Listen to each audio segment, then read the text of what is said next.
It's important to remember that some of this content may be overwhelming at times. It may lead you to feel uncomfortable. You may be feeling a number of distressing emotions. And I want to emphasize that you can take any moment, you can take any time in this, or you may want to pause. You may want to take a brief break. You may want to find a few moments to feel the emotions you're feeling. It's a great opportunity to allow yourself to sit in that moment, label that emotion, and observe it. Feel what you're feeling. It also may be a beneficial time to engage in some practices that will guarantee your safety. Safety is the most important aspect. It's what we care most about, and we can get very deliberate about it. We can start to look at safety planning, which is taking some time, setting aside, and trying to identify how we can ensure our own safety. Maybe it's reaching out to someone very important in our lives, someone we can rely on, someone we know will be there in our times of distress. Maybe it's simply having a person that will answer the phone. We'll talk. It doesn't need to be a deep conversation. It doesn't need to be a necessarily meaningful conversation. But this is a great time to take that pause. We also want you to be able to find those skills that you have right now and you can use, whether it's breathing deeply, using some of the breathing retraining skills, whether it's going for a walk, collecting yourself, collecting your thoughts, identifying how your thinking might be affecting what you're feeling right now.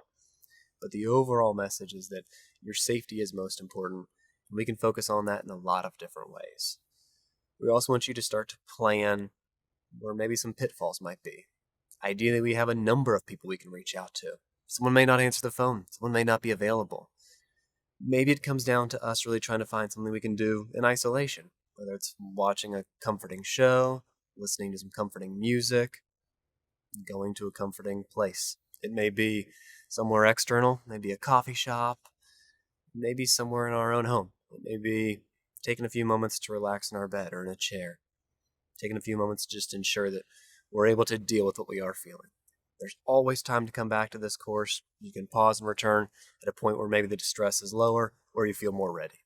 I also want to emphasize that for some people, aspects of this chat may be somewhat triggering of sorts.